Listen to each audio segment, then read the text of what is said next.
Hey, tonight we're diving into one of the most fascinating and terrifying civilizations in history, ancient Greece. We're going to explore a world where gods walked among mortals, where divine punishment was swift and terrible, and where your everyday life was completely intertwined with beings who could destroy you on a whim. But before you get comfortable, take a moment to like the video and subscribe, but only if you genuinely enjoy what I do here. And let me know in the comments where you're tuning in from and what time it is for you. It's always fascinating to see who's joining us from around the world.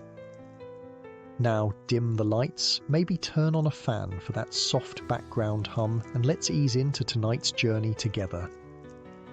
Congratulations, you've just woken up in ancient Greece, somewhere around the 5th century BCE. The morning light filters through the simple windows of your modest stone house, and the smells of baking bread and olive oil drift through the air. Your first instinct might be to yawn, stretch, and go about your day like you would in the modern world. Good news, you'll get to enjoy the beautiful Mediterranean climate and some of the most remarkable art, philosophy, and architecture ever created.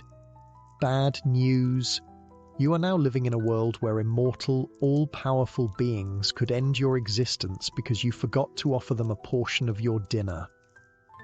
As you rise from your sleeping pallet, forget modern mattresses, you've been resting on stuffed wool or straw. Your first priority isn't checking your phone or brewing coffee. Instead, you must acknowledge the household gods. In the corner of your main room stands a small shrine. Just a simple altar with carved figures representing Zeus, the king of gods, Hestia, goddess of the hearth, and perhaps Hermes, protector of the household. You take a moment to pour a small libation of water or wine, murmuring a quick prayer for protection. This isn't just some quaint tradition, it's a matter of survival. The gods are watching, always watching, and they expect acknowledgement. The gods expect proper reverence, your neighbour once told you after you'd carelessly walked past a roadside shrine without a nod of respect. Remember what happened to Niobe? She boasted that her 14 children made her superior to Leto, who only had 2. Apollo and Artemis, Leto's children, killed all 14 of Niobe's children with arrows. The gods turned her to stone, and even now she weeps eternally. You hadn't believed such tales at first, thinking them mere superstitions. You do now.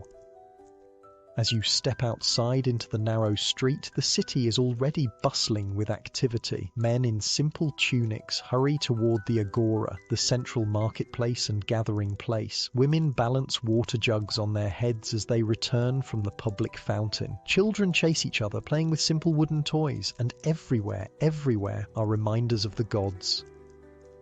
You pass a small roadside altar to Hermes, and you make sure to acknowledge it with a slight bow. At the corner stands a herm, a stone pillar with the head of Hermes and, yes, prominent genitalia, guarding the intersection. Before the great sacrilege of 415 BCE, when Vandals mutilated many of Athens' herms and sparked a political crisis, these divine markers stood unmolested throughout the city. No one would dare risk divine wrath. As you make your way toward the agora to purchase food for the day, you notice a procession winding through the streets. White-robed priests lead a decorated bull, its horns gilded and wrapped with garlands. Today must be a festival day for one of the gods, perhaps Apollo or Athena. The city observes dozens of religious festivals throughout the year, each requiring proper observance. "Will you attend the sacrifice?" asks a friend who falls into step beside you. "Of course," you reply, knowing that absence might be noted by your neighbours, or worse, by the gods themselves. Religious festivals weren't just spiritual observances, they were civic duties. The health of the city-state depended on maintaining proper relations with the gods. When the plague struck Athens in 430 BCE, many believed it was divine punishment for some offence. During the Peloponnesian War, military expeditions were delayed if the omens weren't favourable. The gods' will permeated every aspect of Greek life. At the temple, you join the crowd gathering to witness the sacrifice. The massive marble columns soar above you, painted in vibrant colors. Contrary to the pristine white ruins we imagine today, Greek temples were colorful affairs adorned with red, blue, and gold paint. The bull is led to the altar, which stands outside under the open sky. The animal is sprinkled with lustral water, causing it to nod its head, a sign interpreted as willing consent to its fate. The priest raises the knife, slits the bull's throat in one practiced motion, and catches the blood in a bowl. Some is sprinkled on the altar as an offering. The animal is butchered expertly, with certain portions, typically bones wrapped in fat, burned as the god's share. The rest of the meat will be distributed for a communal feast. In ancient Greece, meat was a luxury usually enjoyed only during religious festivals. As the smoke rises to the heavens, you join in the prayers, hoping the gods find the offering acceptable. Good news: if they do, the community will prosper. Bad news: if they don't, the consequences could be dire. After the ceremony, you wander through the agora, the heart of Athenian civic life. Merchants call out, advertising fresh fish, pottery, and imported luxuries. Philosophers gather with students engaged in animated debate. A herald announces upcoming assembly meetings and court cases. Every aspect of life here revolves around the community. The ancient Greeks invented democracy, but they didn't value privacy or individualism as we do today. In one corner of the agora, you notice a small crowd gathered around a man gesturing excitedly at the sky. He's explaining that lightning and thunder aren't signs of Zeus's anger, but natural phenomena caused by disturbances in the air. Some in the crowd nod appreciatively at this scientific explanation, but others look concerned. Such talk borders on impiety, and impiety is dangerous. You recall the fate of the philosopher Anaxagoras, who suggested the sun was not the god Helios riding his fiery chariot, but merely a hot rock in the sky. He was charged with impiety and forced to flee Athens. Or Socrates, condemned to death partially for not believing in the gods of the state. Even in Athens, the cultural centre of the Greek world and birthplace of philosophy, questioning religious orthodoxy carried serious risks.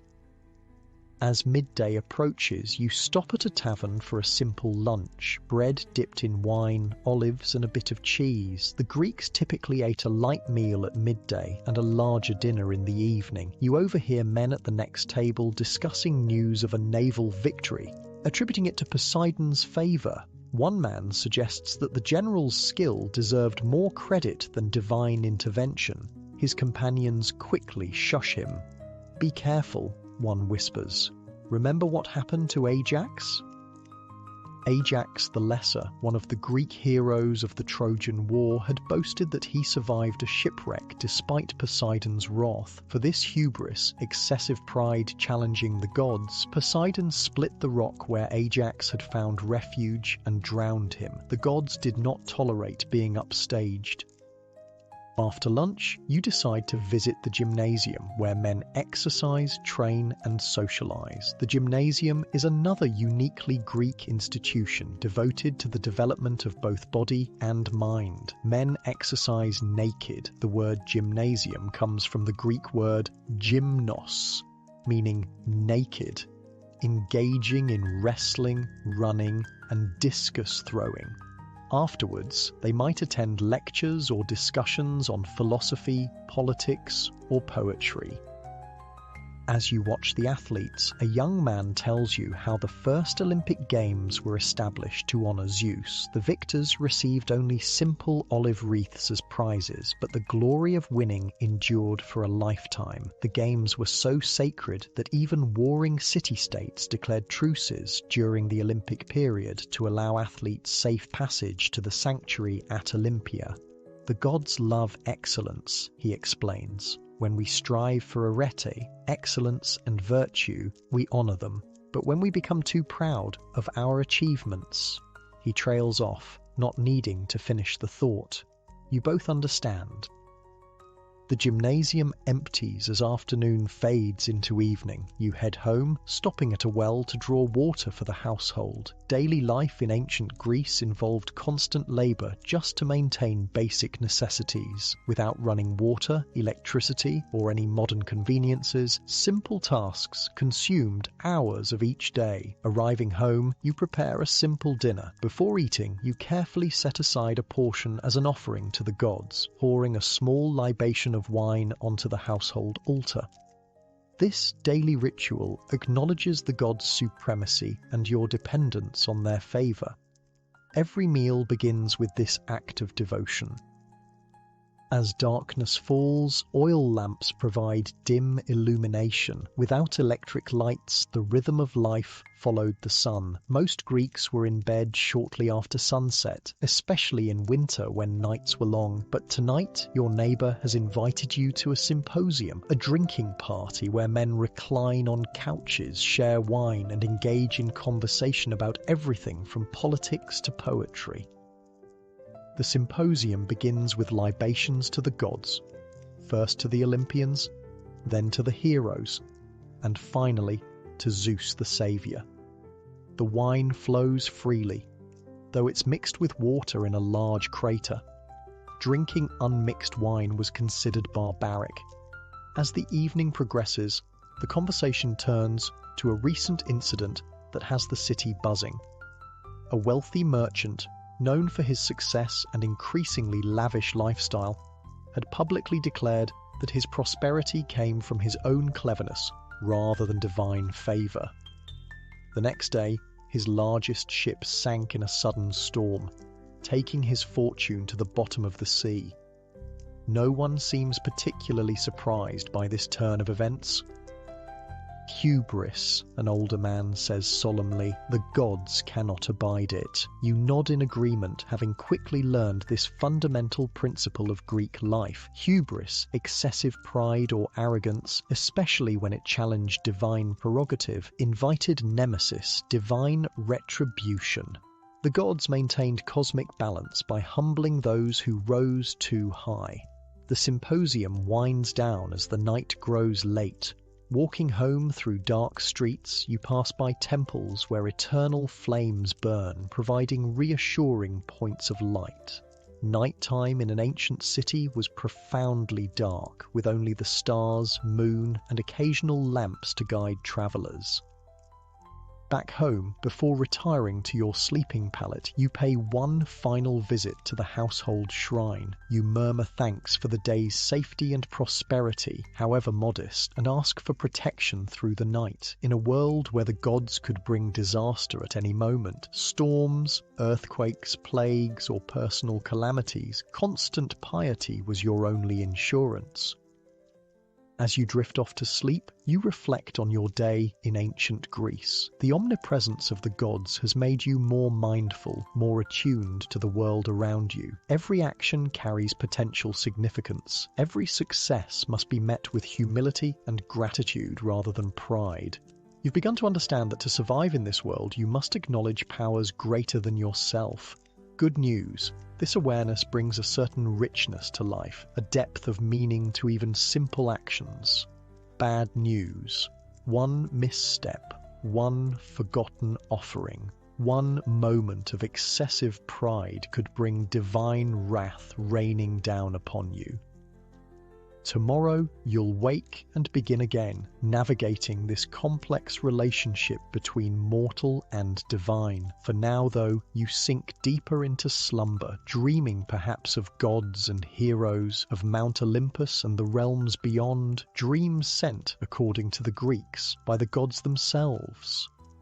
The gentle rhythm of the Mediterranean night envelops you, the soft sounds of the ancient world, so different from our mechanical modern cacophony, creating a soothing backdrop as consciousness fades. Far above, the stars wheel in patterns recognized and named by the Greeks, each constellation telling its own divine story. And the gods, for tonight at least, seem content to let you rest in peace. You wake to the gentle light of dawn filtering through your window. As your eyes adjust, you notice a small brown spider weaving an intricate web in the corner of the ceiling. You watch it for a moment, reminded of poor Arachne, who dared to challenge the goddess Athena to a weaving contest. Though Arachne's work was flawless, perhaps even better than the goddess's, her pride cost her everything. Athena, enraged by both the girl's skill and her tapestry depicting the gods' misdeeds, struck her repeatedly and transformed her into the first spider condemned to weave for eternity. Pride before the gods, you whisper to yourself, is the shortest path to ruin.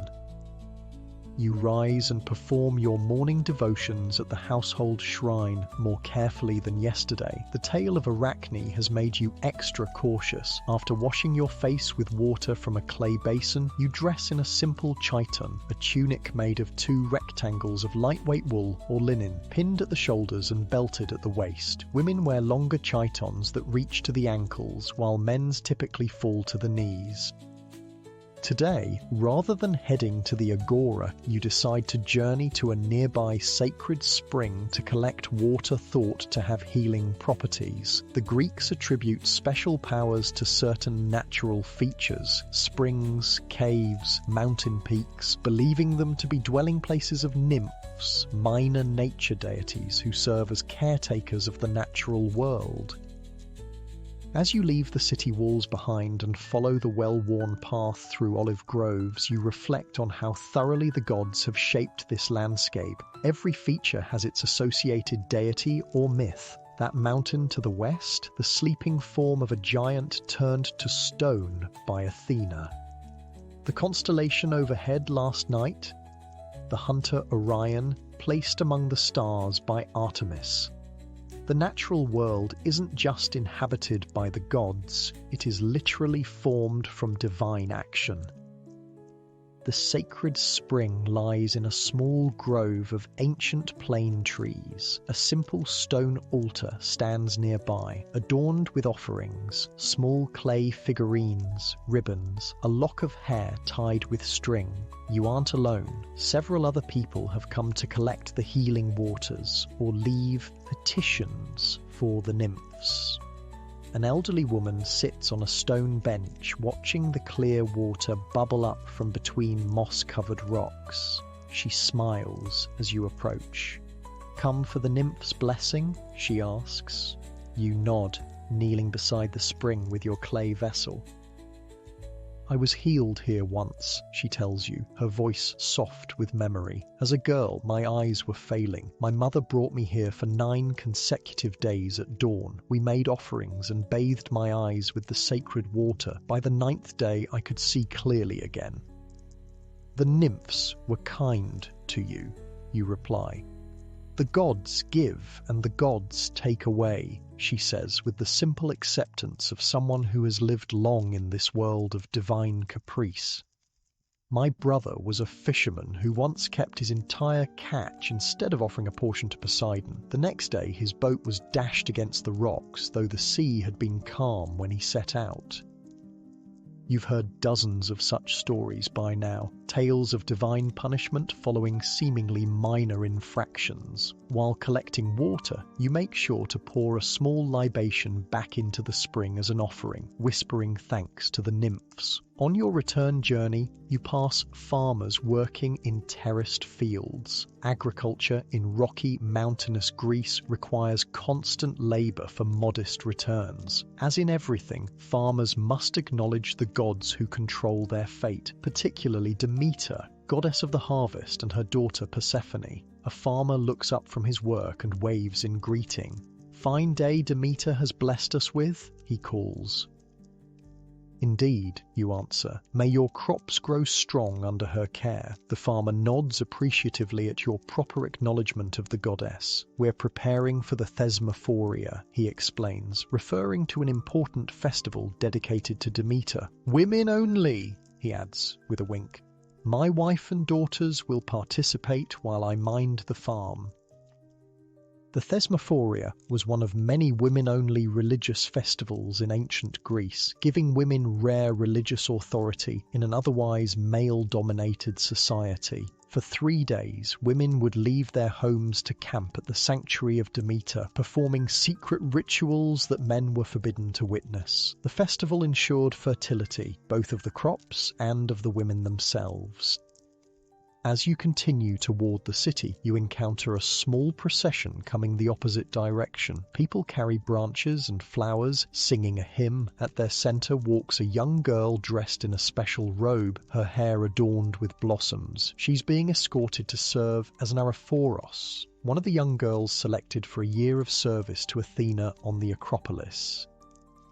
It's considered a great honor for a family to have a daughter chosen for this religious role. The Araphoroi, typically girls between 7 and 11 years old, live on the Acropolis for a year, weaving the sacred peplos robe for Athena's statue and performing mysterious nighttime rituals. The position connects noble families to the city's patron goddess and brings divine favor. You respectfully step aside to let the procession pass, lowering your eyes as the sacred girl walks by. Religion in ancient Greece isn't merely a set of beliefs, it's a complex web of roles, rituals, and relationships that structure society itself. Back within the city walls, you decide to visit the Acropolis, the sacred high point of Athens, where the most important temples stand. The steep path upward is crowded with people, citizens coming to pray, officials performing duties, visitors from other city-states marveling at Athens' magnificence.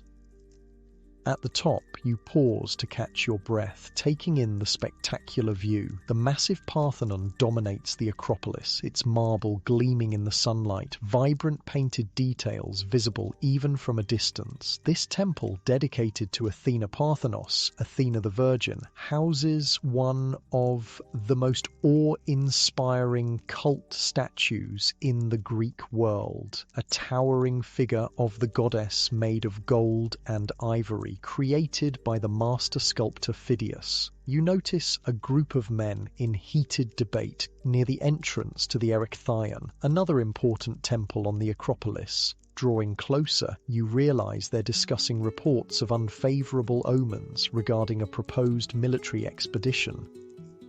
The entrails were darkened, insists an elderly priest, and the sacred chickens refuse to eat. We cannot proceed without risking Athena's displeasure. Delays will cost us our advantage, argues a younger man in the fine cloak of a military commander. Perhaps another sacrifice?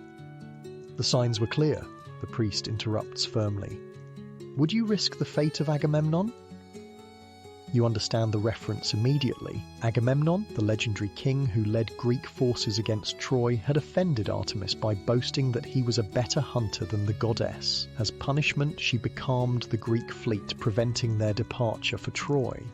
The seer, Calchas, revealed that only the sacrifice of Agamemnon's daughter Iphigenia would appease the goddess. Though versions of the myth differ on whether Iphigenia was actually sacrificed or rescued by Artemis at the last moment, the morale was clear. Divine will supersedes human plans even for kings. The military commander appears chastened.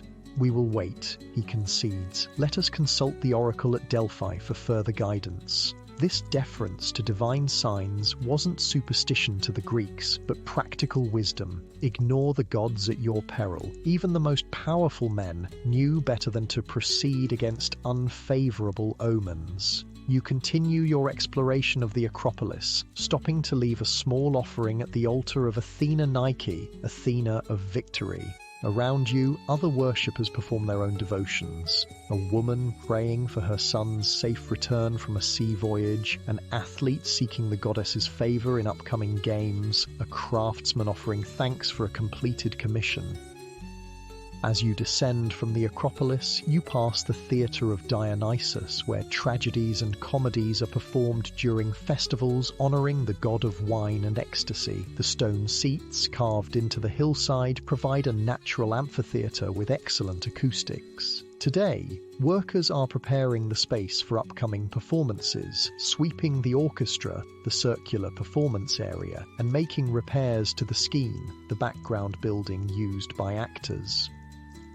Theatrical performances in ancient Greece weren't merely entertainment, but religious rituals honoring Dionysus. The tragedies, particularly those by the great playwrights Aeschylus, Sophocles, and Euripides, often explore humanity's relationship with the gods and the consequences of hubris. Through these dramatic presentations, Athenians collectively examine the moral and religious foundations of their society.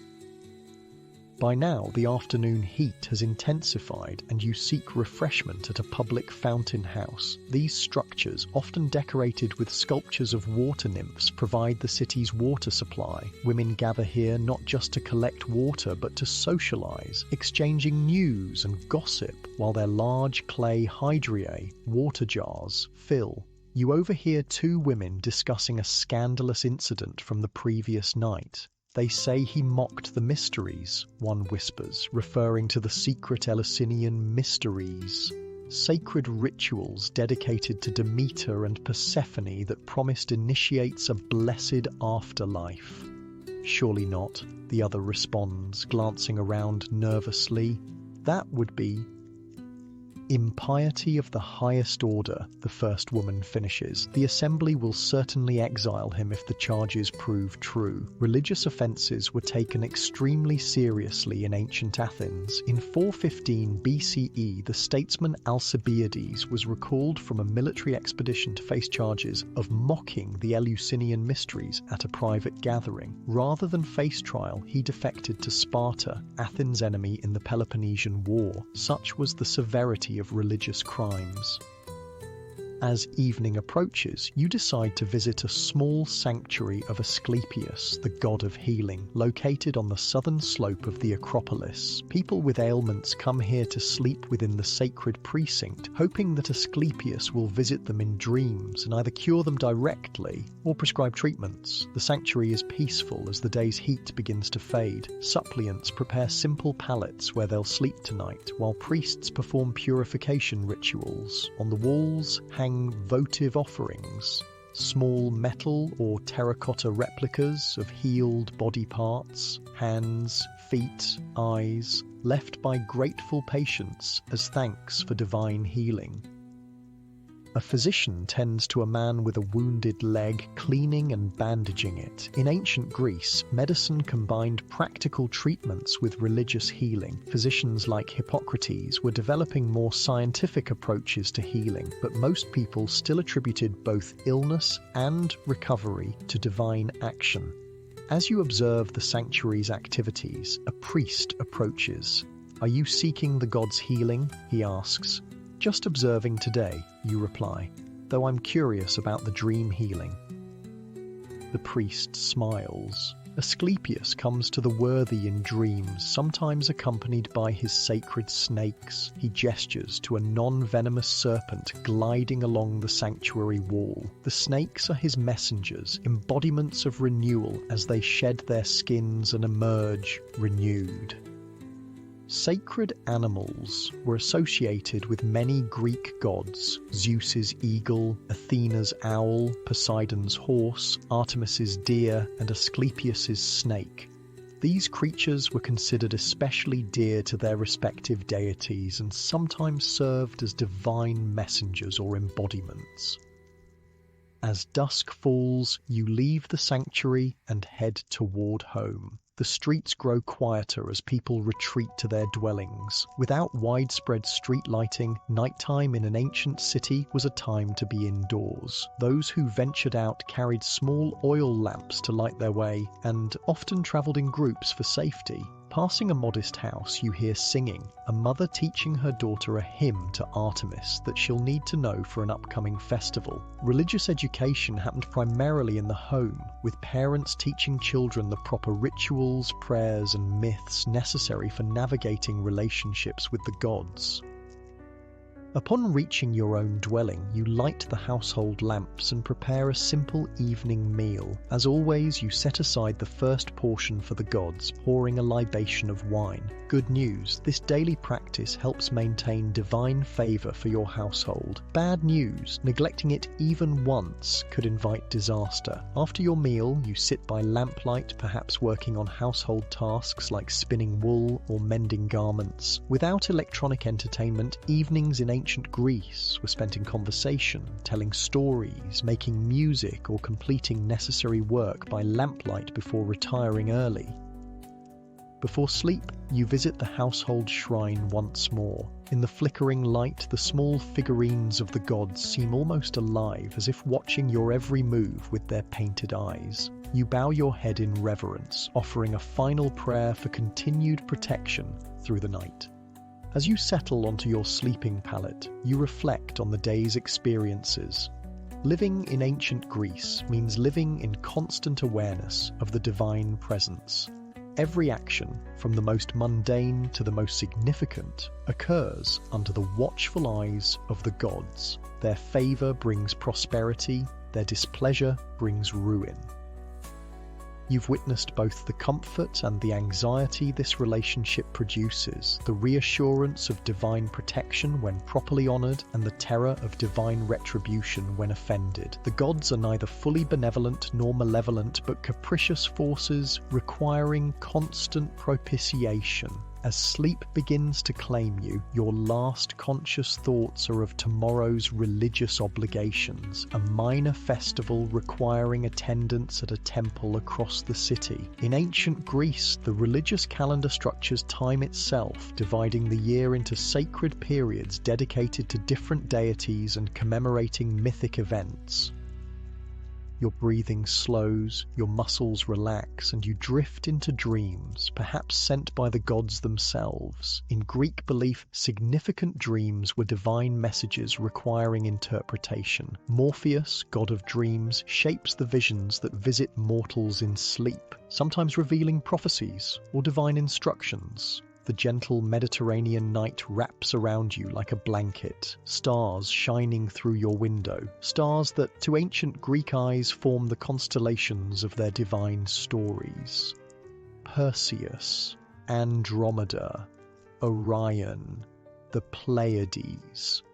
The sky itself is a tapestry of myth, a constant reminder that even when you sleep, the realm of the gods surrounds you, inescapable and eternal. You're awakened before dawn by distant sounds, drums beating slowly, flutes playing a haunting melody. Groggily, you rise and look out your window. Torchlight flickers in the streets as a procession winds its way through the city. With a start, you remember. Today marks the beginning of the Mysteries of Dionysus, one of the ecstatic cult celebrations that stands apart from the more orderly civic religion of the polis.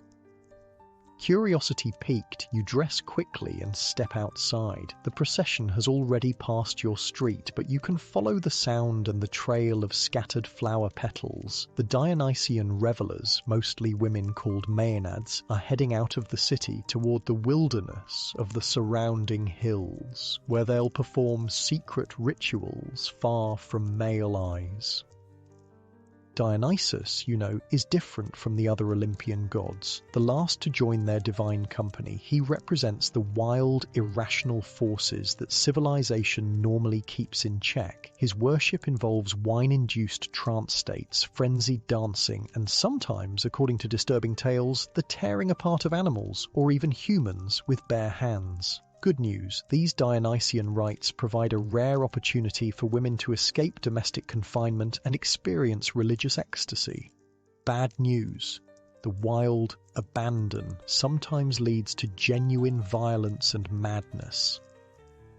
You don't dare follow the maenads into the hills. Their rituals exclude outsiders, and those who spy on them risk a fate like that of Pentheus, the mythical king of Thebes. He hid to watch the maenads' secret rites, only to be discovered and torn limb from limb by the frenzied women, including his own mother, who, in her divine madness, didn't recognize her son until it was too late. Instead, you return home to prepare for your own day. The celebration of Dionysus reminds you of the complexity of Greek religion, not a single unified system, but a multi-layered tapestry of practices ranging from household rituals to civic ceremonies to mystery cults.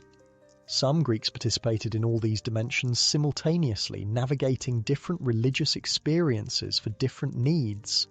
After your morning devotions, you head to the agora for supplies. The marketplace is less crowded than usual. Many have left the city for various religious observances or are sleeping off the previous night's Dionysian revelry. Those who remain discuss the Maenads' procession in hushed tones. "My wife and daughter are among them this year," one man tells another, his expression a mix of pride and concern. "The god has called them," the other responds with a respectful nod. "They'll return blessed by his touch." Despite the patriarchal structure of Greek society, where women had few legal rights and limited public roles, religion provided spaces where women exercised significant authority. Besides the Maenads' mountain rituals, women exclusively conducted many important festivals, including the Thesmophoria for Demeter and the Arrephoria for Athena.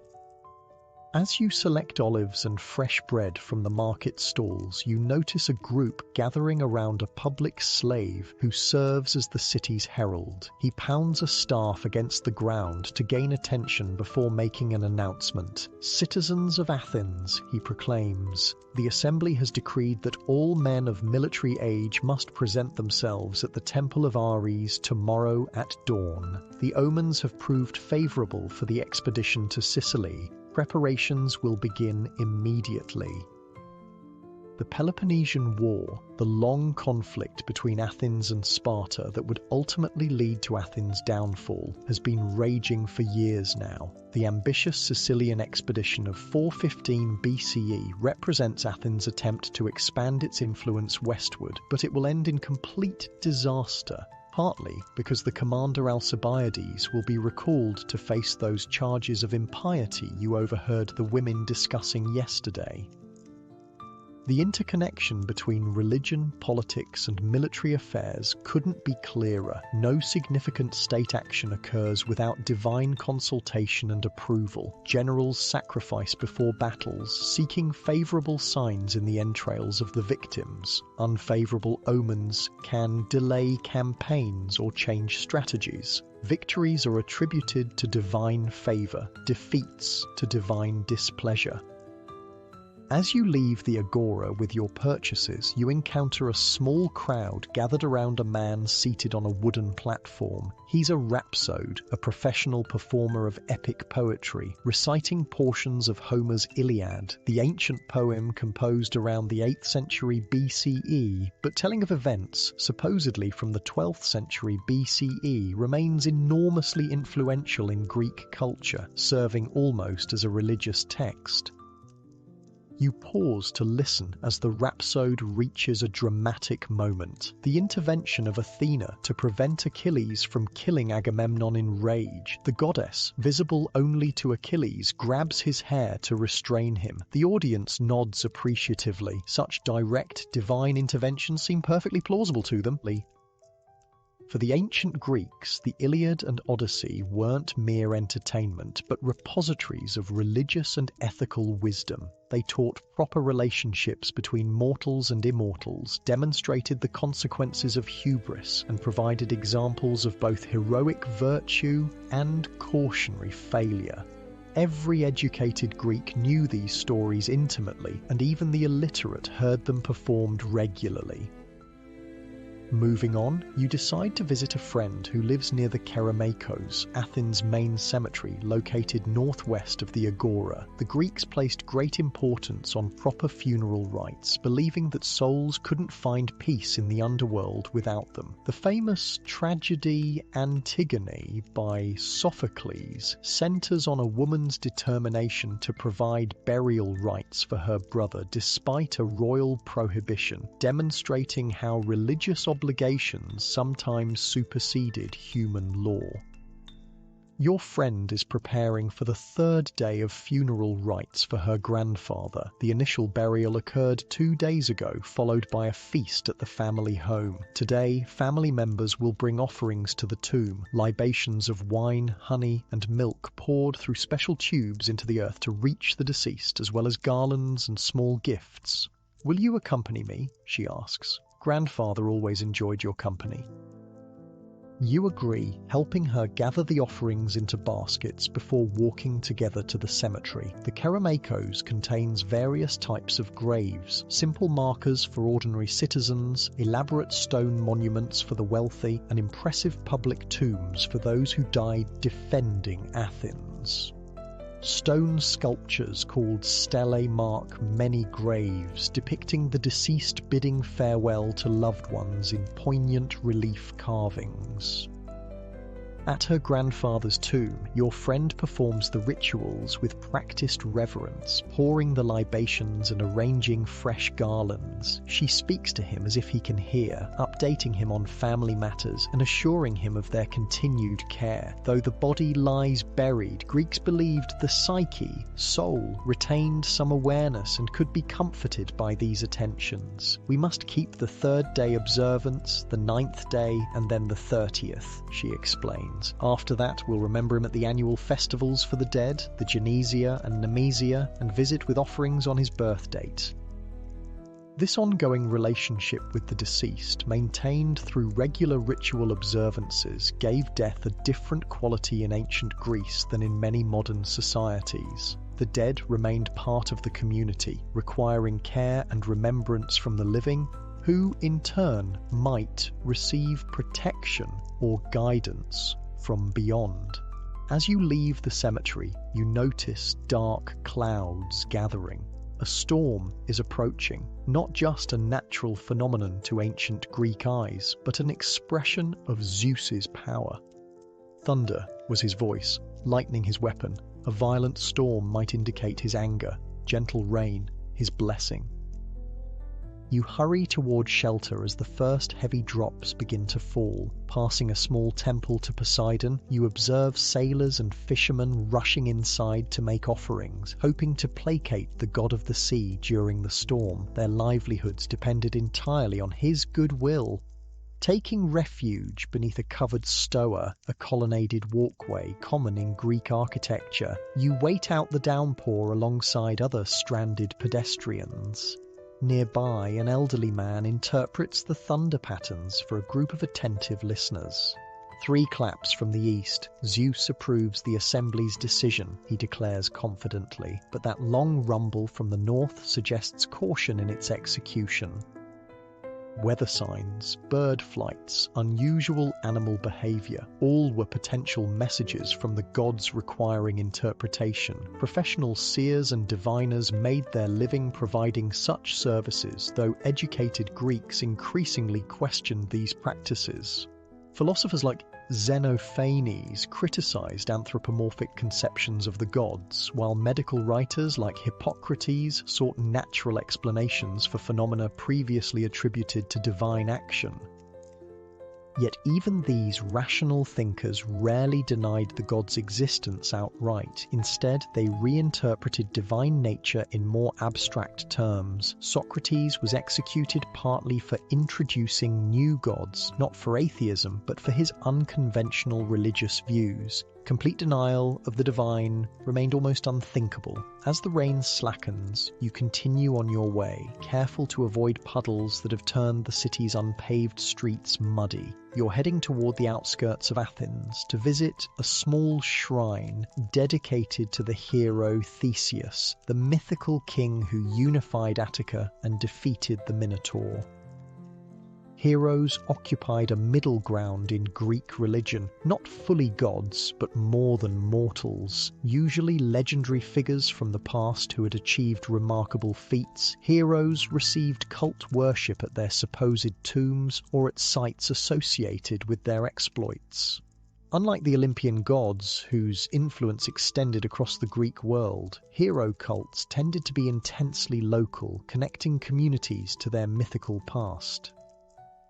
The shrine to Theseus is modest, a small temple structure surrounding what tradition holds to be his bones, returned to Athens from the island of Skyros. Inside, votive offerings hang from the walls and ceiling, miniature bronze weapons, terracotta plaques depicting the hero's adventures, small oil lamps left burning by devotees. A stone altar outside shows dark stains from countless animal sacrifices. A young man kneels in prayer before the altar. When he finishes, you ask what blessing he seeks from the hero. Courage, he replies simply. I depart for military service tomorrow. Theseus represents the ideal Athenian warrior, brave but also intelligent and just. I hope some portion of his arete might strengthen me. Arete, often translated as virtue or excellence, was a central concept in Greek ethics. Each deity or hero embodied specific forms of excellence that Greeks might emulate. Athena's wisdom, Apollo's self-control, Heracles' endurance, Theseus's courage. Religious devotion wasn't just about avoiding divine wrath, but about aspiring to these ideals. The young soldier's prayer reminds you of the ephebic oath sworn by all Athenian young men when they began their military training. The oath invoked various gods and heroes as witnesses and promised to bring no disgrace to our sacred arms and to transmit this city not only not less, but greater and more beautiful than it was transmitted to us. Religious devotion, civic duty, and personal honor were inseparably intertwined. As afternoon wanes, you make your way to a friend's house for a small dinner gathering. Symposia, drinking parties following the evening meal, were important social institutions where men, typically excluding women except for entertainers or servants, reclined on couches, shared diluted wine, and engaged in conversation on topics from politics to philosophy to poetry. Your host welcomes you warmly. Several guests have already arrived and recline on cushioned couches arranged in a U shape. Slaves carry in the first dishes: vegetables, fish, a little meat. Meat remained a luxury in ancient Greece, consumed regularly only by the wealthy, or during religious festivals when sacrificial animals were distributed. Before eating, your host performs the customary rituals: a hand-washing ceremony, then the setting aside of portions for the gods with appropriate prayers. As the meal progresses and wine begins to flow, always mixed with water, drinking undiluted wine was considered barbaric. The conversation turns to religious matters. Did you hear about Diagoras? One guest asks. The assembly has issued a death sentence against him in absentia. He fled to Sparta. What was his crime? Inquires another. Impiety of the most extreme sort. He not only revealed the secrets of the Eleusinian mysteries, but actually mocked them. And he published arguments denying the gods' existence entirely. A shocked silence falls over the gathering. Diagoras of Melos was one of the few true atheists in recorded ancient Greek history. His writings haven't survived, but he reportedly ridiculed religious practices and argued that chance, not divine will, governed the world. For these views, Athens condemned him to death around 415 BCE. Such thoughts lead only to chaos, your host says finally. Without the gods, what binds us to justice? What gives meaning to our oaths, our treaties, our laws? What explains the order of the cosmos? Some philosophers argue that nature follows its own laws without divine governance, offers a thoughtful guest. Anaxagoras proposed that the sun is merely a hot stone, not the god Helios in his chariot. And he was prosecuted for impiety and expelled from Athens, another reminds him. There are boundaries to speculation. This tension between traditional religion and philosophical inquiry characterized intellectual life in classical Athens. The city that celebrated free speech and democratic governance also enforced religious orthodoxy through impiety trials. Anaxagoras, Protagoras, Socrates, Aristotle all faced charges related to religious offences, suggesting the limits of Athenian tolerance when core beliefs were questioned. The symposium continues late into the evening, with topics shifting from religion to politics to a friendly contest of improvised poetry. Finally, drowsy from wine and conversation, you bid your host farewell and make your way home through darkened streets. The night is clear now after the storm, and you pause to look up at the star-filled sky. To Greek eyes, the patterns overhead weren't random, but divine signs organized into constellations representing mythological figures placed in the heavens by the gods. Astronomers like Eudoxus were beginning to track celestial movements systematically, but even their proto-scientific approach incorporated religious understanding of cosmic order. Reaching home, you tend to your household shrine one final time before retiring. This daily rhythm of devotion, morning and evening prayers, libations before meals, observance of festivals and special occasions, structures your existence as it does for all Greeks. Religion isn't a separate domain of life, but the lens through which all experience is interpreted. As you drift towards sleep, you reflect on the complex web of beliefs and practices you've navigated today. Greek religion offers no unified theology, no canonical texts, no central authority. Instead, a rich tapestry of overlapping traditions serving different needs. Civic cults maintain community bonds and divine favor for the polis. Household worship protects the family's daily existence. Mystery religions promise personal transformation and blessed afterlife. Hero cults connect communities to their mythical past.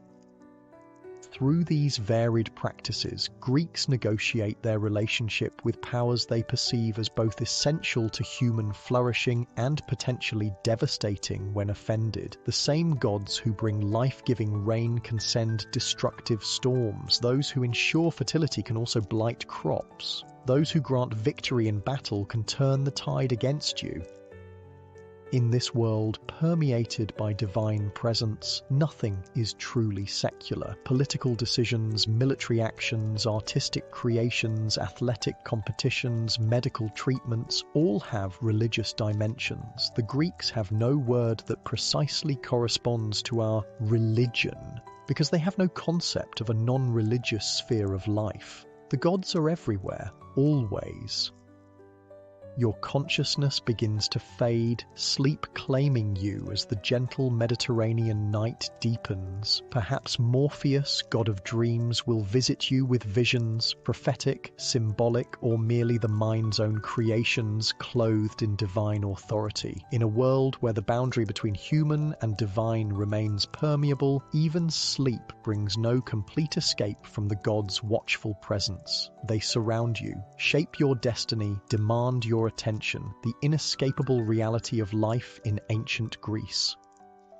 Your dreams are troubled this night. In them, you stand before a massive three-headed dog, Cerberus, guardian of the underworld, while shadowy figures judge your worth on scales of gold. You wake with a start, heart pounding, as the first light of dawn filters through your window.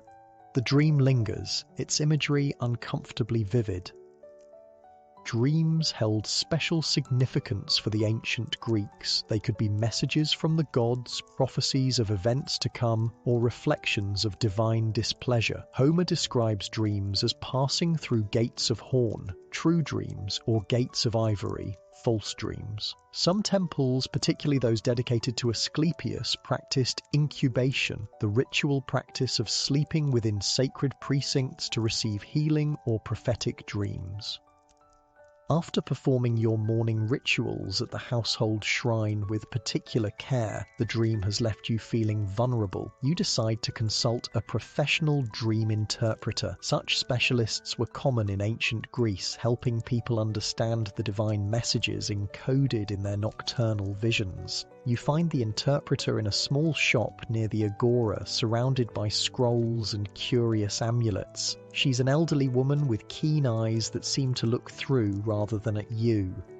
For a small fee, she listens intently as you describe your dream of Cerberus and the shadowy judges. "You've been visited by a true dream," she pronounces after careful consideration. The three-headed guardian suggests a crossroads in your life, three paths before you. The judges represent the weight of your choices. She pauses, studying your face. "Have you made proper offerings to Hermes lately? As psychopomp, guide of souls, he governs transitions. His favor would be valuable to you now." You thank her, resolving to visit Hermes' shrine later today. Whether or not you fully believe in her interpretation, the practice brings a certain psychological comfort. In a world filled with uncertainty and forces beyond human control, divination practices provided Greeks with a sense of agency and understanding. Divination took many forms in ancient Greece. Besides dream interpretation, common methods included examining the entrails of sacrificed animals, hepatoscopy, observing the flight patterns of birds, augury, interpreting the rustling of leaves at sacred sites like Dodona, and consulting oracles, the most famous being the Oracle of Apollo at Delphi. The Delphic oracle served as perhaps the most important religious institution in the ancient Greek world. States consulted her before major decisions like founding colonies or declaring war. Individuals sought guidance for personal matters. Her pronouncements, delivered in trance-like states and often ambiguous, were considered direct communications from Apollo. As you make your way through the morning crowds, you notice a commotion near one of the city gates. A group of dusty travelers has arrived, clustering around what appears to be a wounded man carried on a makeshift stretcher. Curious, you draw closer to listen. "The bandits came from nowhere," one traveller explains to the gathering crowd. "We fought them off, but Timon took an arrow in the thigh. We need to get him to the Asclepieion immediately." The Asclepieion, sanctuary of Asclepius, god of healing, functioned as a combination of religious site and medical centre. Patients would undergo purification rituals, make sacrifices to the god, and sleep within the sacred precinct, hoping for healing either through divine dreams or the practical treatments administered by priest-physicians. You watch as the wounded man is carried toward the sanctuary, his companions chanting prayers to Asclepius. The Greeks approached healing as both a practical and religious matter. Hippocrates and his followers were developing what we might recognize as scientific medicine, seeking natural causes for diseases and natural remedies. Yet even these physicians acknowledged divine powers and often worked within religious healing sanctuaries. "The arrow missed the vital spots," comments a bystander who appears to be a physician. "If infection doesn't set in, and if Asclepius is favourable, he should recover." This dual approach, practical treatment combined with divine propitiation, characterized much of Greek problem-solving. They didn't see a contradiction between seeking natural causes and acknowledging divine influence. The same farmer who carefully selected the best soil and seeds for planting also made offerings to Demeter for a bountiful harvest.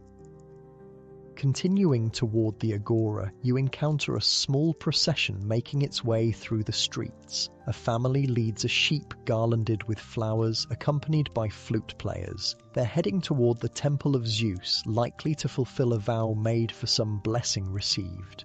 Recovery from illness, safe return from travel, birth of a child, or successful business venture. Vow fulfillment formed an important aspect of Greek religious practice. When facing difficulty or desiring special favour, Greeks would promise specific offerings or actions to the gods if their prayers were answered. These promises created binding obligations. Failing to fulfill a vow after receiving divine help was considered not just impious but dangerous, inviting divine retribution.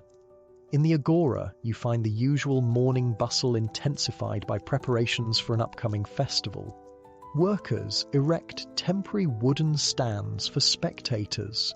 Merchants arrange special displays of festival foods and offerings. Young men practice for athletic competitions that will honor the gods. Festivals dominated the Greek calendar. Athens alone celebrated over 120 festival days annually. Some were small, local affairs, others, like the Panathenaea honoring Athena or the Dionysia for Dionysus, were major civic events involving processions, sacrifices, athletic and artistic competitions, and public feasts. Through these elaborate celebrations, the polis collectively honored its divine patrons, reinforced social bonds, displayed its wealth and cultural achievements, and competed with rival city-states for prestige. Religion, politics, art, and athletics blended seamlessly in these public spectacles that defined Greek civic identity. Navigating through the crowded marketplace, you notice a small gathering around a public water clock. A man in fine clothing addresses the group, gesturing emphatically. Drawing closer, you recognize him as a sophist, one of the professional teachers and orators who, for hefty fees, instructed young men in rhetoric and philosophy. Consider Protagoras' famous statement, the sophist proclaims, "Man is the measure of all things." What does this mean for our understanding of the gods? Are they objective realities or projections of human needs and fears? Philosophical questioning of traditional religion had become increasingly common in Athens during the 5th century BCE. Thinkers like Protagoras, Anaxagoras, and later Socrates examined religious beliefs critically, sometimes proposing alternative understandings of divine nature that challenged conventional anthropomorphic conceptions. Such intellectual explorations existed in uneasy tension with traditional piety. When pushed too far, they could result in charges of impiety, asabeia, as happened to Socrates in 399 BCE.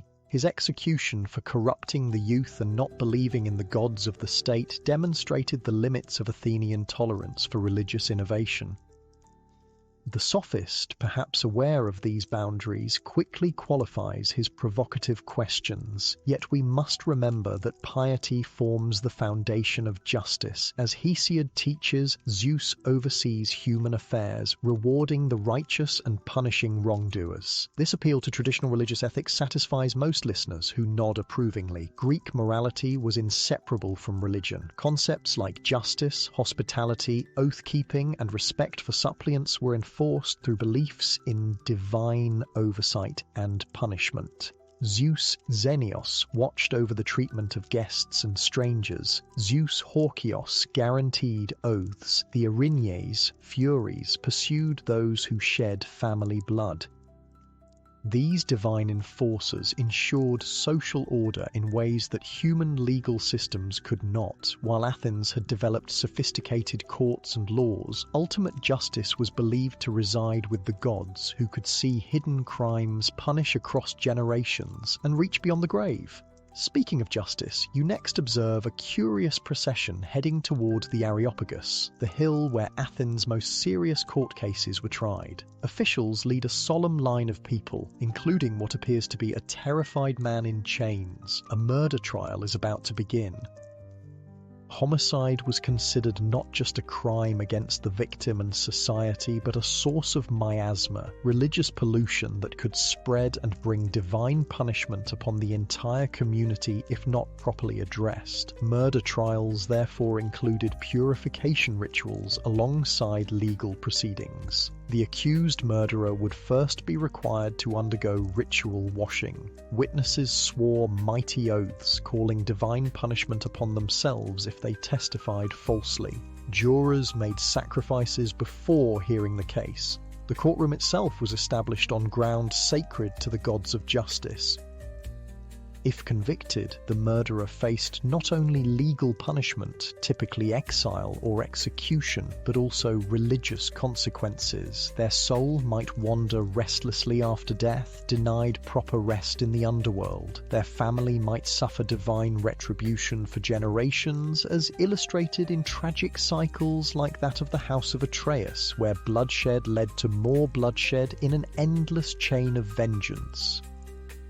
Moving away from the somber proceedings, you decide to visit the shrine of Hermes, as recommended by the dream interpreter. Located at a busy crossroads, the shrine consists of a simple herm, a square pillar topped with the god's bearded head and prominently featuring male genitalia. Herms stood throughout Athens, marking boundaries and crossroads while providing divine protection for travelers. You place a small offering, a honey cake purchased from a nearby vendor, at the base of the pillar and murmur a prayer asking for the god's guidance. Several other people wait their turn, as Hermes was among the most accessible and practically helpful deities in the Greek pantheon. God of travelers, merchants, thieves, communication, transitions, and guide to the underworld, Hermes assisted in navigating life's boundaries and thresholds. After completing your devotions, you continue walking, passing by the city's gymnasium, where young men exercise and train. Physical education was inseparable from religious development in ancient Greece. Athletic competitions honored the gods, with major events like the Olympic Games serving primarily as religious festivals dedicated to Zeus. Through the gymnasium's open doors, you glimpse nude young men wrestling, running, and practicing discus throws under the watchful eyes of trainers. The Greek ideal of arete encompassed both physical and moral excellence, developed through disciplined training of body and character. Statues of Hermes and Heracles, patron deities of athletics, stand in prominent positions, reminding the youths that their physical development occurs under divine supervision. Nearby, a group of boys receives instruction from an older man, part of the educational process called paideia that prepared male citizens for their adult roles. The teacher recites lines from Hesiod's works and days. The gods keep hidden from men the means of life, else you would easily do work enough in a day to supply you for a full year, even without working. Soon would you put away your rudder over the smoke, and the fields worked by ox and sturdy mule would run to waste. These myths explaining human labour as divine punishment for Prometheus's theft of fire taught Greeks to accept life's hardships as divinely ordained. Yet they also emphasised human agency through work, justice, and piety. Greek religion walked a careful line between fatalism and free will, between accepting divine determination and asserting human responsibility. As the afternoon advances, you pass by a modest home where a family performs a coming-of-age ceremony for their daughter. In Athens, this would typically be the Arctia, where young girls served Artemis before marriage. Different Greek cities had various rituals marking life transitions, birth, entering adulthood, marriage, death, all supervised by appropriate deities. Artemis oversaw female transitions from childhood to adulthood, while Aphrodite governed sexual maturity and marriage. Hera protected married women, especially in childbirth. Demeter guided women through motherhood. At each life stage, women cultivated relationships with the goddesses most relevant to their current needs and challenges. Men similarly moved through life phases under divine guidance. Apollo represented the ideal of the Kouros, the beautiful youth. Hermes governed the training period of the Ephebae, the young man preparing for citizenship. Zeus embodied mature masculine authority as husband, father, and civic leader. Continuing your walk, you reach Athens' western edge, where the sacred way begins its journey to Eleusis, site of the famous Eleusinian mysteries. Though the grand procession occurs only once a year, individual pilgrims regularly travel this route seeking initiation into these most revered of Greek mystery cults. Unlike public civic religion, mystery cults offered personal religious experiences and individual relationships with deities. Initiates underwent secret rituals, witnessed sacred revelations, and received promises of divine protection both in this life and after death. The exact contents of these revelations remained closely guarded secrets. Revealing them was among the worst forms of impiety.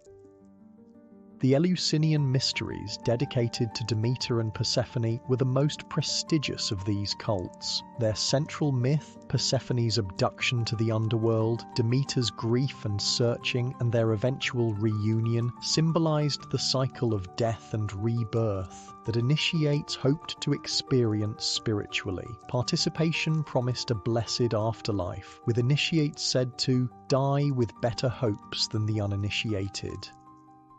As you contemplate whether you might someday seek initiation, the sun begins its descent toward the horizon. You turn back toward the city centre, passing farmers returning from their fields. They look exhausted but satisfied, having completed another day's labour, under the eyes of agricultural deities like Demeter, Dionysus, and various local nymphs and nature spirits. One farmer pauses at a roadside shrine to Pan, half man, half goat god of wilderness and shepherds, leaving a simple offering of fresh milk. Another makes a gesture toward a sacred olive tree, believed to be connected to Athena's original gift to the city. These small devotional acts, performed without fanfare as part of daily routine, formed the foundation of Greek religious practice. Religion in ancient Greece wasn't primarily about abstract belief or weekly temple attendance, but about constant awareness of divine presence in every aspect of life. The boundary between sacred and profane remained permeable, with gods potentially present in any location or situation. Every meal, journey, business transaction, birth, death, storm, illness, or stroke of good fortune had religious significance. As you navigate the increasingly shadowed streets, heading homeward with the setting sun, you pass a small temple where an evening sacrifice is underway. The scent of burning meat and fragrant herbs fills the air as priests perform the ritual that has remained largely unchanged for centuries. The animal, a sheep, has already been slaughtered according to precise ritual requirements. Selected portions, primarily fat-wrapped bones, burn on the altar as the gods share, creating the savour believed to rise to Olympus. The remaining meat will be distributed among participants for a communal feast. This pattern of sacrifice, the central ritual act of Greek religion, established proper relations between mortals and immortals. Humans provided honours and offerings, gods provided protection and blessings. The shared meal that followed sacrifice reinforced community bonds while acknowledging divine presence at the feast. Nearing your home, you pass a neighbour making a small offering at a humble household shrine, pouring a libation of wine and placing a garland of fresh flowers before crude terracotta figurines of household Zeus and Hestia, goddess of the hearth. These intimate daily rituals, conducted without priests or public ceremony, represented the most personal dimension of Greek religious practice. "Good evening," your neighbour greets you. "Have you made your evening offerings yet?" "I'm heading home to do so now," you reply. She nods approvingly. "Best not to neglect them. My cousin forgot his household devotions for 3 days while travelling and returned to find his roof collapsed. The gods notice such things." This casual exchange highlights how thoroughly religious consciousness permeated everyday interactions. Divine causality provided explanations for otherwise random events, creating meaningful patterns from life's unpredictability. A sudden illness, divine punishment or testing, unexpected good fortune, divine favour, crop failure, divine displeasure requiring propitiation. Reaching home, you first attend to your household shrine, lighting a small oil lamp and offering the customary evening prayers and libations. These bookend rituals, morning and evening devotions, create a sacred frame around each day, acknowledging divine dominion over all human activities. After preparing and consuming a simple evening meal with the requisite offering of first portions to the gods, you sit by lamplight, perhaps working on necessary household tasks or simply resting after the day's exertions. Without modern entertainment options, evenings in ancient Greece were often spent in quiet conversation, storytelling, music making, or contemplation. Before retiring, you step outside briefly to gaze at the night sky. To Greek eyes, the stars represented divine myths frozen in celestial patterns: Perseus, Andromeda, Orion, the Pleiades. More than beautiful natural phenomena, they were constant reminders of the gods' power to transform and immortalize. As you prepare for sleep, you reflect on the day's religious experiences, the morning dream and its interpretation, offerings at various shrines, witnessing sacrifices and ceremonies, philosophical discussions about divine nature, constant reminders of the gods' watchful presence. No aspect of the day has been truly secular, free from religious significance. This total integration of religion into everyday life distinguishes ancient Greek experience from modern secular existence. For Greeks, the gods weren't remote figures confined to weekly worship, but immediate presences whose power shaped every moment. Piety wasn't a separate moral virtue, but the foundation of all proper human activity: civic, domestic, economic, artistic, and intellectual. Settling onto your sleeping pallet, you wonder what dreams might come tonight. Will they bring divine messages, prophecies, or simply the mind's own workings clothed in mythic imagery? In the liminal space between wakefulness and sleep, the boundary between human and divine seems especially thin.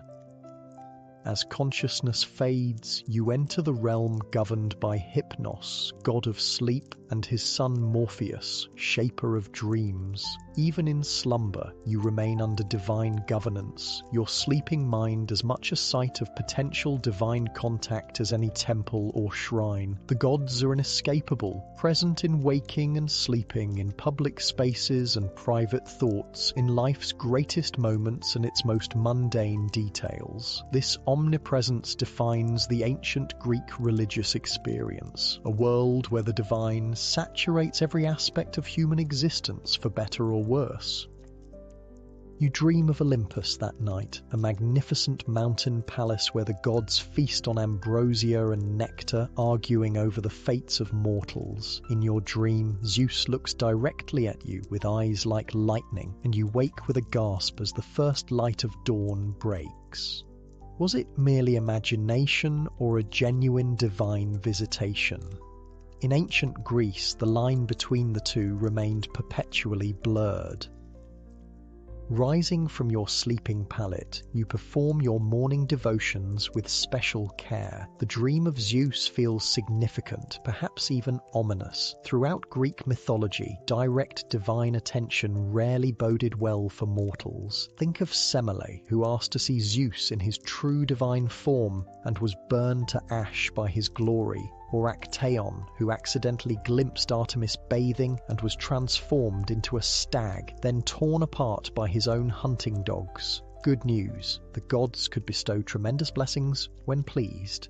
Bad news: their attention often brought danger, testing, or transformation that few mortals survived intact. After completing your household rituals, you step outside to find an unusual silence. The normally bustling street is nearly empty, with shops closed and no vendors calling their wares. Then you remember, today is a major festival day, one of the occasions when normal business ceases and the entire city focuses on religious observance. Based on the Athenian calendar, it might be the Panathenaia, Athens' greatest festival honoring its patron goddess Athena, held annually with a particularly grand celebration every 4 years. The Great Panathenaia, the festival included processions, sacrifices, athletic competitions, musical and poetic contests, and the presentation of a new peplos, robe, for the ancient wooden statue of Athena housed in the Erechtheion on the Acropolis. You join crowds flowing toward the Dipylon Gate, where the grand procession will begin its journey through the city to the Acropolis. People wear their finest clothing, and excitement fills the air. This isn't merely a religious obligation, but a joyous civic celebration. an expression of Athenian identity and pride in which religious devotion, patriotism, cultural achievement, and social bonding become indistinguishable. The procession forms with impressive order. At its headwalk, the city's most beautiful young men and women, selected for the honor of leading this sacred parade. Behind them come elderly men carrying olive branches, warriors in full armor, musicians playing flutes and lyres, sacrificial animals decorated with garlands, and finally the sacred peplos carried on a boat-shaped frame appearing to sail through the city streets. As the procession moves through Athens, crowds line the route, watching in reverent appreciation. Children perch on parents' shoulders to glimpse the spectacle. The elderly recall past celebrations, measuring this one against festivals of their youth. For many participants, this represents the most significant religious experience of their year, far more important than daily household worship or regular temple sacrifices. Following the procession's slow progress toward the Acropolis, you find yourself reflecting on the complex layers of meaning in this civic ritual. On one level, it honors Athena as divine protector of the city. On another, it showcases Athens' wealth, power, and cultural refinement to visitors and citizens alike. The beautiful youths, athletic competitions, and artistic performances celebrate Athenian excellence. The shared experience reinforces social bonds and collective identity. This multi-dimensional nature characterizes Greek religion generally, never merely theological, but always also political, social, aesthetic, and practical. For the ancient Greeks, religion wasn't a separate domain of life, but the cultural framework that gave meaning to all activities, from governance to warfare to artistic creation to family life. Reaching the Acropolis, the procession culminates in a massive sacrifice of 100 cattle, a hecatomb, on the great altar before the Parthenon. Smoke rises from burning offerings, carrying the savor to Athena on Olympus. Afterward, the meat from sacrificed animals will be distributed throughout the city, providing a rare feast of protein for the population. Even poorer citizens who couldn't normally afford meat would participate in this communal meal, connecting religious observance with practical sustenance. Following the formal ceremonies, the festival atmosphere becomes more relaxed. Athletic competitions begin in various venues throughout the city. Artists and craftsmen display their wares. Musicians perform in streets and squares. Wine flows freely at public expense, loosening inhibitions and sparking conversation among citizens who might otherwise rarely interact across class or occupational boundaries. You wander among these festivities, observing how completely religion permeates the celebration. The athletic competitions honor divine and heroic ideals of physical excellence. Musical performances feature hymns to the gods and retellings of mythic tales. Even drinking songs often invoke Dionysus. There is no secular sphere separate from religious significance. As afternoon progresses toward evening, you find yourself drawn to a less crowded area where an elderly man addresses a small gathering. His simple clothing contrasts with the festival finery around him, and his method seems more questioning than declarative. With a start, you realize this must be Socrates, Athens' famous philosophical gadfly, whose critical inquiries into conventional wisdom have earned him both devoted followers and dangerous enemies. What do we truly know of the gods? He asks his listeners. If they are perfect as we claim, how can they experience anger or jealousy? If they are just, how can they punish the innocent alongside the guilty? If they are all-powerful, why do they require our sacrifices and prayers? These questions would have seemed deeply subversive to many Athenians, challenging fundamental assumptions about divine nature and human-divine relations. Yet Socrates professes piety, claiming his philosophical inquiries serve religious truth rather than undermining it. He argues that genuine piety requires questioning inherited beliefs rather than merely performing traditional rituals. In 399 BCE, just after the end of the Peloponnesian War, Athens will condemn Socrates to death for impiety and corrupting the youth through such questioning. His execution represents the tragic collision between philosophical inquiry and religious conservatism in a city still reeling from military defeat, which many interpreted as divine punishment for cultural and religious innovations. As twilight approaches, the festival's energy intensifies rather than diminishes. Torches are lit throughout the city, illuminating continued celebrations. On the outskirts of Athens, more ecstatic worship begins, particularly for deities like Dionysus, whose rites often involved nighttime revelry, wine-induced altered states, and emotional release from social constraints. You observe groups heading toward these more uninhibited celebrations, primarily women for the monadic rites of Dionysus, mixed groups for the Eleusinian mysteries during their festival period. These mystery cults offered profound religious experiences beyond the formal civic practices, promising personal transformation and privileged afterlife to initiates.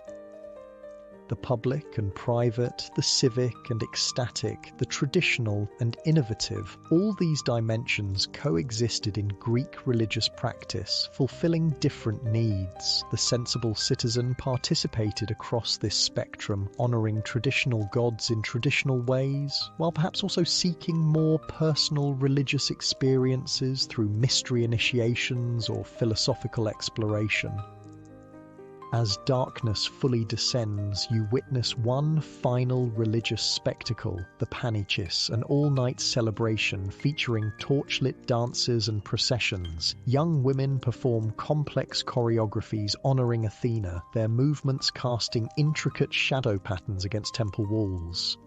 The effect is mesmerizing, beauty and devotion inseparably blended. Exhausted from the day's festivities yet spiritually invigorated, you eventually make your way home through streets still alive with celebration. Unlike modern religious observances confined to specific times and places, Greek festivals encompassed entire communities for extended periods, transforming ordinary existence into sacred time. Before sleeping, you perform abbreviated evening devotions. The gods have received abundant honours today through the public ceremonies. As you settle onto your pallet, your mind whirls with the day's religious impressions. The solemn procession, magnificent sacrifices, athletic competitions, Socratic questioning, torchlit dances. All these constitute worship in the ancient Greek understanding, not merely prayer and sacrifice, but excellence in every human endeavour offered to the gods who embody ideal forms of those same excellences. As sleep begins to claim you, your thoughts turn reflective, considering what this immersion in ancient Greek religious life has revealed. What fundamental differences separate their religious worldview from modern understandings? What similarities persist despite the millennia between? Unlike modern monotheistic religions with their all-powerful, all-good deities, Greek polytheism embraced divine multiplicity and moral ambiguity. The gods weren't uniformly benevolent, but complex personalities with their own desires, conflicts, and limitations. Zeus might embody justice, yet commit numerous injustices himself. Athena might represent wisdom, yet vindictively transform Arachne for wounded pride. This moral complexity made Greek religion psychologically realistic. The gods reflected human nature with its contradictions and flaws, merely magnified to cosmic proportions.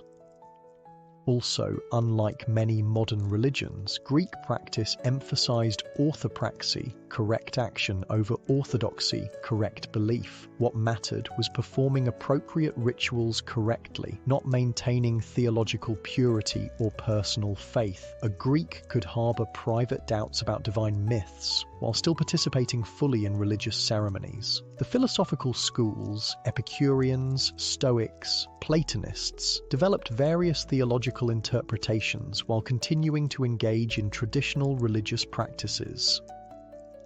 Without sacred texts or dogmatic authority, Greek religion remained flexible and accommodating. New deities could be incorporated, foreign gods identified with Greek equivalents, local practices maintained alongside pan-Hellenic ones. This adaptability helped Greek religion evolve through changing historical circumstances, from the Bronze Age through the Classical period and into the Hellenistic era, when Greek culture spread throughout the Mediterranean and Near East. Perhaps most significantly, ancient Greek religion integrated the divine into every aspect of existence rather than separating sacred from secular. The gods weren't confined to temples or heaven, but potentially present in any location or activity. Divine causality explained everything from major historical events to individual accidents. Agricultural cycles, human reproduction, political success, artistic inspiration, mental illness, weather patterns, all manifested divine influence requiring appropriate religious response.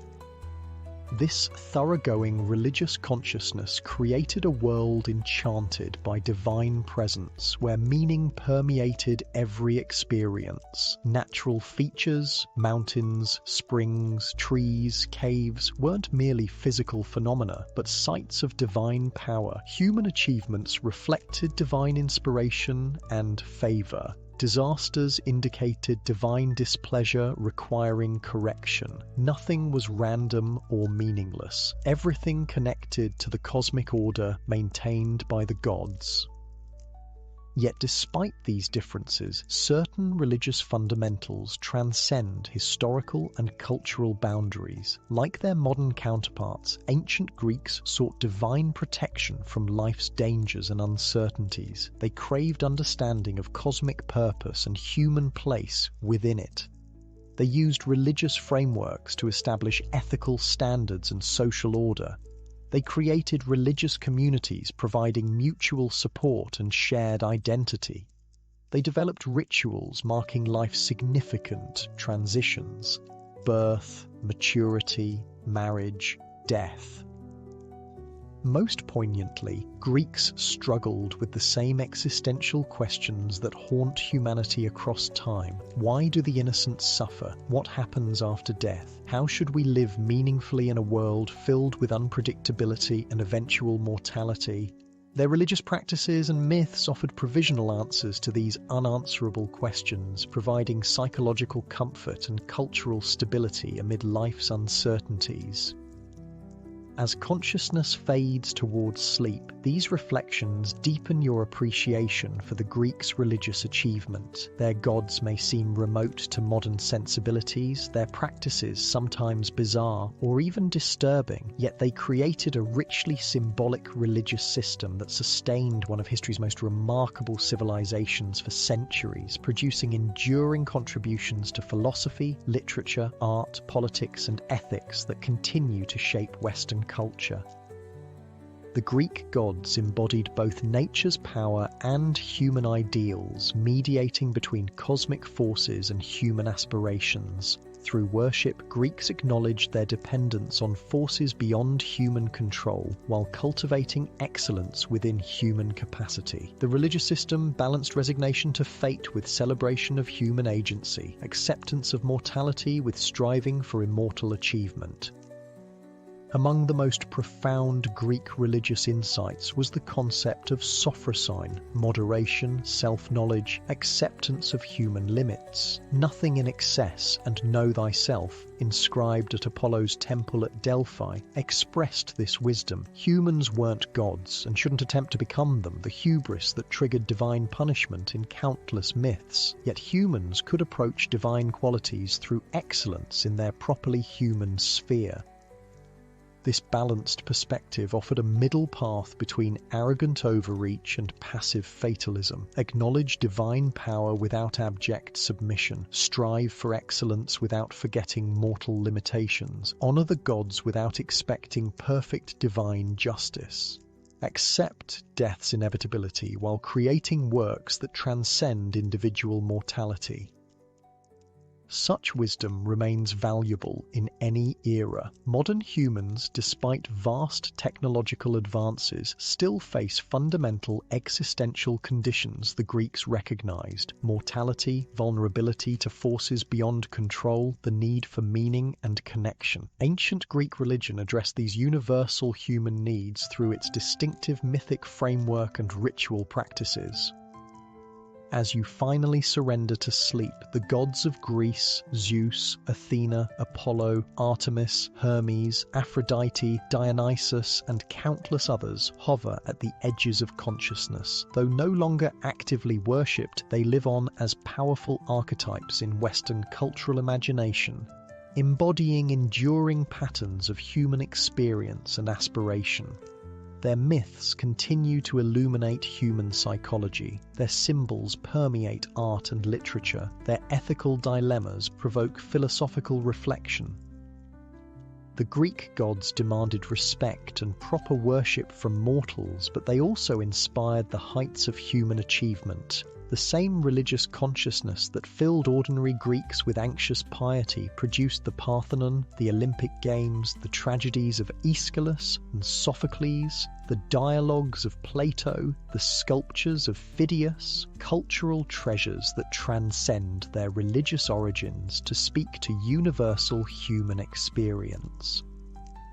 In your dreamlike state between wakefulness and sleep, you sense that perhaps the most valuable lesson from Greek religion is its integration of the sacred into everyday existence, not segregating religious experience to specific times and places, but finding divine significance in ordinary activities. Not dividing life into separate domains, religious, political, artistic, economic, but seeing all human endeavors as potentially sacred when performed with excellence and proper recognition of divine powers that sustain human existence. The ancient Greeks created a world where gods walked among mortals, where mountains and streams harbored divine presences, where dreams might carry messages from beyond, where everyday actions carried religious significance. This enchanted perspective may seem alien to modern scientific understanding, yet something in the human spirit responds to this integration of meaning into material existence, this refusal to reduce reality to mere mechanism without purpose or significance. As your consciousness finally surrenders to Hypnos, god of sleep, your last thoughts acknowledge both the vast difference between ancient Greek religious experience and modern worldviews, and the enduring human needs that religious systems across time have sought to address. The Greek gods may no longer receive sacrifices or direct human affairs, but the fundamental questions they helped humans explore remain as vital as ever: how to live meaningfully in a dangerous world, how to balance acceptance of human limitations with striving for excellence, how to create beauty and meaning that transcend individual mortality. The morning will return you to modern consciousness with its scientific explanations and technological conveniences, but perhaps something of the Greek religious perspective will remain: an appreciation for finding meaning in natural phenomena, a recognition of forces beyond human control that demand respect, an understanding that hubris still invites nemesis, an awareness that excellence in any field approaches the divine ideal it imperfectly reflects.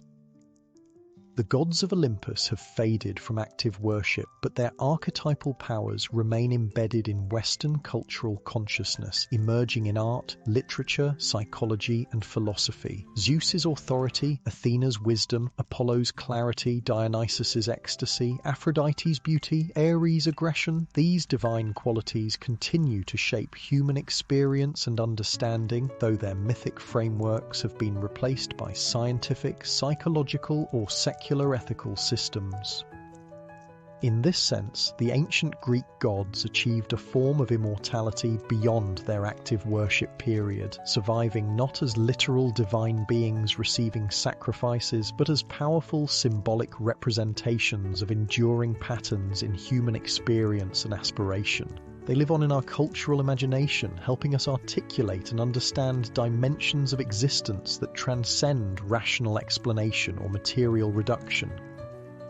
As sleep finally claims you completely, the boundary between ancient and modern, divine and human, myth and reality dissolves. In dreams, perhaps, we still inhabit something like the enchanted world of the ancient Greeks, where symbols carry profound significance, where boundaries between self and other become permeable, where time operates non-linearly, where transformation reveals hidden truths.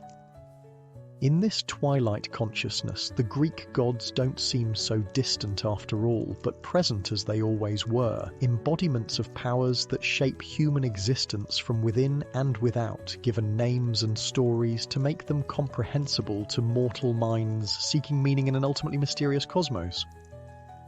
When you wake tomorrow, you'll return to modern understanding with its clear divisions between myth and fact, metaphor and reality, religious and secular, yet something valuable remains from this imaginative immersion in ancient Greek religious consciousness, an appreciation for finding divine significance in ordinary experience, for seeing the sacred not as separate from daily life, but as its deepest dimension waiting to be recognized beneath the surface of the seemingly mundane.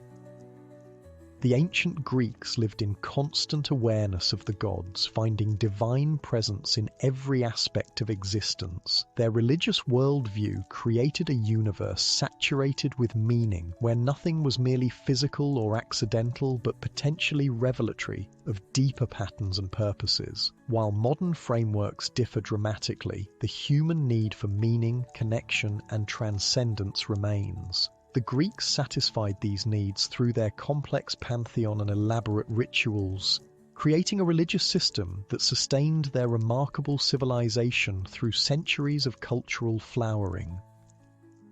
Whether we approach their gods as literal beings, psychological archetypes, literary metaphors, or cultural constructs, they continue to speak to fundamental aspects of human experience: our vulnerability to forces beyond control, our capacity for both terrible destruction and astonishing creation, our search for meaning amid mortality, our aspiration toward ideals we can approach but never fully embody. In this ongoing relevance, perhaps, the Greek gods have achieved their most meaningful immortality, not as recipients of sacrifice, but as enduring symbolic expressions of what it means to be human in an awesome, beautiful, and often terrifying cosmos.